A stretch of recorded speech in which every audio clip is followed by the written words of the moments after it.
필리자입니다. 허영교수의 표현을 빌리자면 헌법재판소는 가루가 되어 사라질 것이다 했습니다. 그 가루가 되어 사라진다는 그 건물이 폭파시킨다 이런 뜻보다는 뭐 존재 의미가 없다 이런 뜻으로 해석할 수 있지 않겠습니까? 국민의 뜻에 반한 헌법재판소는 존재 이유가 없고 헌법에도 위반되지 않습니까? 국민을 반하는 헌법재판소는 존재할 필요가 없다고 생각 들고요. 두 번째, 문재인 대통령 전 대통령의 표현에 빌리자면 박근혜 정부 탄핵 때 그 표현을 썼습니다. 만약에 인용된다면 뭐 된다고요? 제2의 국민혁명이 일어날 거라고 했습니다. 제2의 국민혁명. 그리고 또한 이것은 헌법 정신에 입각하고 있다고 생각합니다. 이유는요, 우리나라 헌법 전문에 보면 3.15 부정선거에 맞선 4.19 혁명 정신을 우리 헌법 전문에는 분명히 계승한다고 되어 있습니다. 그래서 이런 불이한, 만약 헌법재판소에서 인용된다면 전 국민들이 가만히 있지 않을 거라고 생각합니다. 이거는 정당한 헌법에 의한 국민의 권리라고 생각합니다. 당연히 평화와 그리고 화합으로 나아갈 겁니다. 폭력은 절대 반대합니다. 저희는 절대적으로 폭력을 배척합니다. 어떠한 사태에서도 폭력을 쓸 수는 없고요. 항상 헌법과 법률 테두리 안에서 이루어진다 이런 말씀을 드립니다. 헌법재판소 가루가 된다라는 것은 정말 헌법재판소가 국민의 신뢰를 많이 잃었습니다. 국민의 한 과반 가까이가 헌재를 불신하고 있고요. 젊은 분들 2030 세대들 보면은 그 불신율이 50%가 훨씬 넘습니다. 그 정도로 국민적인 신뢰를 잃고 있다. 그래서 그런 신뢰를 잃으면 결국 가루가 될 거다라는 것은 아마 폐지되지 않겠냐 이런 의미로 받아들입니다. 어떤 것을 뒤엎는다, 폭력적으로 어떤 행동을 한다는 게 아니라 신뢰를 잃게 되면 결국에는 폐지되지 않겠냐. 이분들의 말씀은 항상 비폭력을 전제로 말씀드립니다. 또 탄핵이 기각이 될지 인용이 될지 모르지만 헌재 결정에 대한 신뢰가 없으면 이후에도 국론 분열이 계속될 수 있다는 의견이 나오는 것 같은데요. 이런 부분에 대해서는 좀 어떻게 보시는지 네, 저는 분명히 말씀드립니다. 헌법재판소에서 이번에 탄핵 인용할지 기각할지 또는 각하를 내릴지 모르지만 그 결과에 따라서 전 국민들이 분열될 수도 있고 국가 발전에는 굉장히 큰 지장이 있을 것이고 대한민국 체제도 좀 위험할 수 있다고 생각합니다. 그 정도로. 이유는 아시다시피 이번에 윤석열 대통령 비상계엄 선포할 때만 하더라도 저도 역시 마찬가지로 이건 미친 짓이다라고 했었습니다. 왜냐하면 갑작스럽게 비상계엄은 모든 국민들이 많이 놀랐을 거고 하지만 시간이 지나면서 당연히 국민들이 많이 계몽이 되었죠. 첫 번째 계몽이 된 것은 바로 그동안 우리가 수면 아래에 있던 많은 문제점이 드러났지 않습니까? 민주당의 29번의 탄핵 그리고 그로 인한 행정부와 국가 시스템의 마비 그리고 두 번째는 언론의 편향된 보도 그동안은 쉬쉬했지만은 이번에 탄핵 보도를 보게 되면은 전 국민들이 이것은 민주당 끈앞풀이다. 왜냐하면 아직 재판이 이루어지지도 않았지 않습니까? 유죄대 재판이 이루어지지 않았으면 무죄 추징 원칙에 따라서 이재명 역시 마찬가지로 이재명 대표도 역시 재판 진행 중에 있지 않습니까? 대북 800만 불을 송금했지 않습니까? 하지만 그렇다고 해서 우리가 아직은 재판 진행 중이기 때문에 범죄자를 취급하지 않지 않습니까? 그것처럼 윤석열 대통령 마찬가지로 재판을 못 받았습니다. 못 받은 상태니까 당연히 무죄 추징 원칙에서 내란이 하면 안 되죠. 그런데 민주당이나 이런 쪽에 무조건 내란을 덮으시지 않습니까? 거기에 대해서 윤석열 대통령 탄핵을 반대한다면 내란 동조 이러지만 그거는 법적으로 말이 안 되는 이야기입니다. 언론들도 마찬가지로 내란에 대해서 내란 성 이렇게 보도하는데 그 언론 역시 민주당 끈앞풀입니다. 그러면 공정한지 보도라고 저는 생각하고요. 두 번째 개몽된 것은 아까 말씀드린 대로 언론, 그 다음에 민주당, 그리고 공수처의 부당한 수사, 그리고 사법부, 서부지법의 편향된 판결, 그리고 중앙선관위의 많은 문제점들, 그리고 마지막으로 헌법재판소까지 너무나 편향되어 있고 우리법연구회가 전체 한 3,000여 명 판사 중에서 기껏 100여 명으로 알려졌지만 이미 우리법연구회 벌써부터 8명 중에 3명이 우리법연구회나 또는 그 후신 똑같죠? 국제연구회 아닙니까? 그런 것에 대해서 국민들이 알게 되지 않습니까? 이로 인해서 국민들은 그 실체를 알게 되었기 때문에 이것은 절대로 모든 것의 개선에 대하여 기회가 된다고 생각하고 두 번째 계몽이 되겠죠. 마찬가지 두 번째는 대한민국 체제 안에 이렇게 어제 김계리 우리 그 대통령 측 그 변호사 표현에 의하면 민노당의 우리 그 민주노총의 주장들이 상당히 많은 경우에 북한의 지령을 받았다라는 이런 보도가 있었습니다. 그래서 그런 것도 국민들이 알게 되었죠. 민노총이 하는 일이 북한의 지령을 받고 그렇게 일이 많았던가에 대해서 알게 되었고 두 번째 우리나라 안에 중국 세력이 정치적으로 친중 정치인 그리고 경제적으로 많은 우리나라 반도체 빼가고 중국으로 이런 기술도 빼가는 게 밝혀졌지 않습니까? 하지만 그걸 처벌하지 못한 이유가 지난해 민주당에서 간첩적 해제를 반대했죠. 왜 반대했습니까? 예? 북한 말고도 중국에 우리 첨단 기술 빼가고 군사기술 빼가면 처벌해야 될 거 아닙니까? 근데 간첩적 해제하는 거 민주당 반대했지 않습니까? 민주당이 답변해야죠.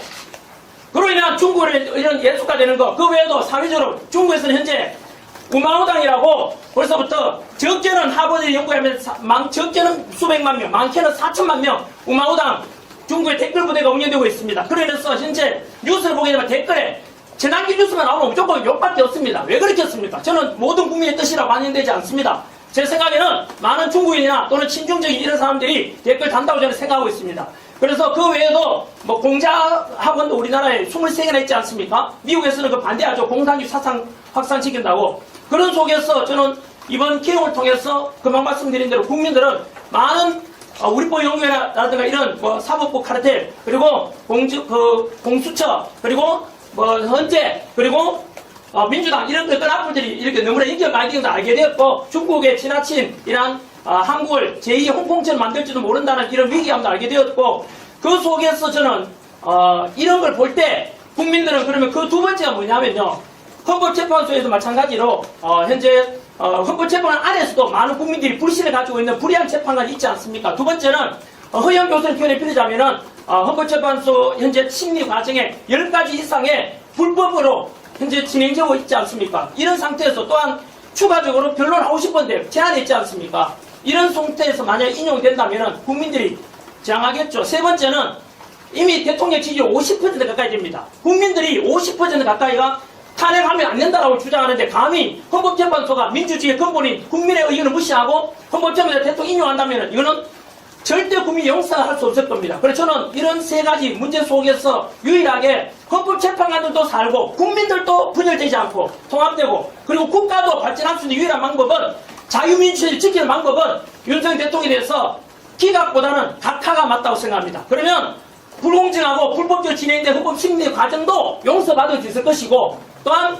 국민들 또한 분열이 아니라 이런 충분히 문제가 있었으니까 각하하는구나에 대해서 저는 동의할 거라고 봅니다. 그래서 국민들은 다시 통합될 것이고 자유민주주의 체제는 수호될 것이라고 저는 확신하고 있습니다. 제가 한 말씀드리겠습니다. 국민의 분열을 걱정하는 것 같으면 올바른 판단을 해야 되고 우리가 3.15 부정선거가 있을 때나 또 앞에 말한 4.19 혁명이나 60 항쟁에 누군가가 선동해서 나온 것이 아닙니다. 일반적인 국민들이 볼 때에 저거는 너무너무나 부당하고 불의하다 했기 때문에 나온 겁니다. 그래서 국민들의 분열이 일어나지 않도록 헌법재판소 판사들은 법리에 맞도록 확실하게 누구든지 수긍할 수 있도록 하면은 누가 그에 반대하겠습니까? 그러나 지금 방금 말씀드린 것처럼 일반 사람들이 볼 때도 젊은이가 볼 때도 이거는 너무나 불의하고 학교에 국민학교 초등학교에 반에서 일어나는 그런 초인만도도 못한 이런 헌법재판소 이런 판사들의 판결을 받아들일 수 없는 겁니다. 그렇기 때문에 헌법재판소 모든 사람들은 국민들이 이해할 수 있도록 그렇게 절차에 따라서 증거에 따라서 판단해야 될 것이고 그렇게 한다면은 누가 이 밖에 나와서 자기 돈 들여가면서 시위를 하라고 한다고 하겠습니까? 그렇기 때문에 만약에 그런 것들에 부정한 것이 있고 절차를 어긴다든지 증거 채택을 잘못한다든지 하면은 그냥 있겠습니까? 저 시골에 부산, 대구, 광주, 대전에도 수십만이 모이는데 반드시 저항을 맞이하게 될 것이고 대가를 치르게 될 것입니다. 이제 종합적으로 말씀을 드리자면은 우리 헌법재판소 심의 과정에 있어서 중대한 절차적인 하자가 있다. 그래서 각하가 다르다라는 말씀드리시고요. 아시다시피 12월 14일 날 국회에서 대통령 탄핵 소추안을 통과시킬 때 내란죄 부분이 가장 중요한 부분입니다. 그런데 내란죄 부분을 국회 탄핵 소추단이 민당 주도죠. 이분들이 내란죄 부분을 삭제를 했습니다. 그러면 헌법재판소가 당연히 그 소추안을 각하시켜서 다시 국회로 돌려보내서 재의결 절차를 진행을 해야 돼요. 근데 그런 절차 없이 그냥 내란죄를 삭제하고 그냥 지금도 그렇게 진행이 되고 있어요. 이것은 한마디로 소송권, 권한 없는 자의 소송권의 남용이 대리권의 남용입니다. 이것은 민법이나 민사소송법 위배고요. 특히 헌법재판소 위반 사례 우리 전한길 선생님이 허영 교수님의 뭐 10가지 위법 사례를 밝혔습니다만 기본적으로 헌법재판소법 32조에 보면은 수사 중이나 재판 중인 사건에 대한 자료 공부 요구를 할 수 없다라고 명백히 규정이 되어 있습니다. 그런데 국회 탄핵 소추단이 내란죄 관련 부분에 대해서 수사기관에 대한 자료 송부 촉탁 요구를 했을 때 그대로 받아들였다는 사실.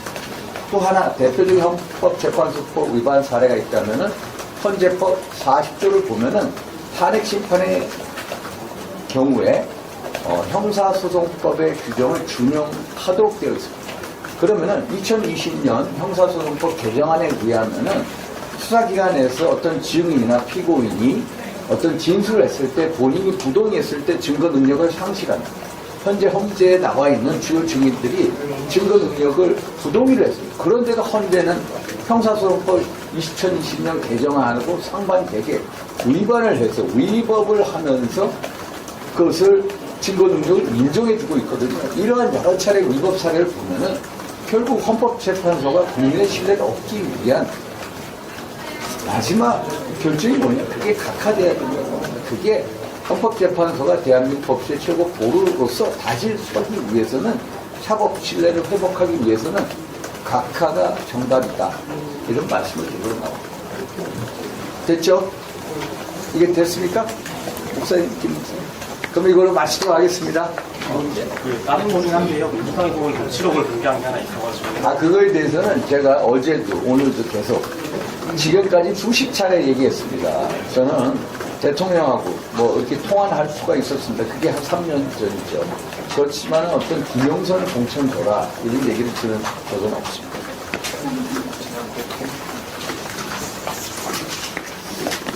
수고하십니다.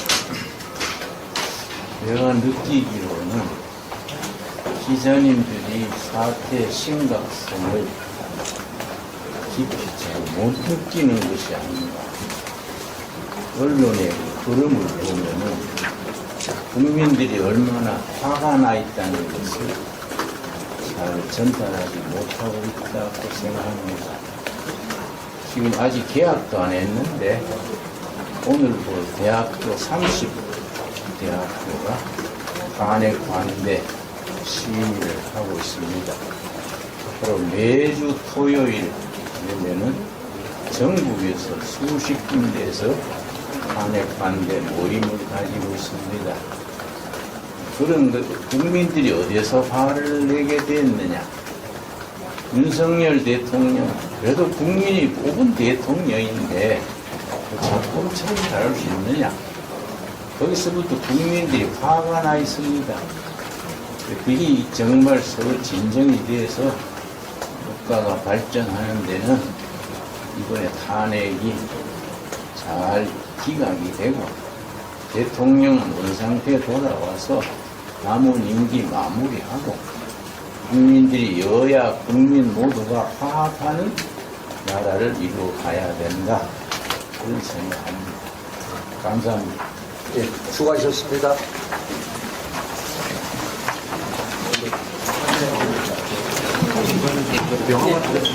지금 명함 자체가 없습니다.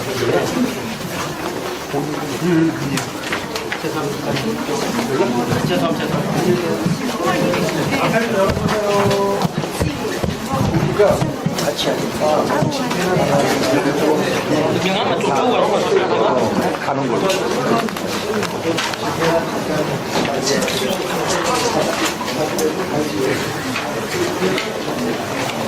네.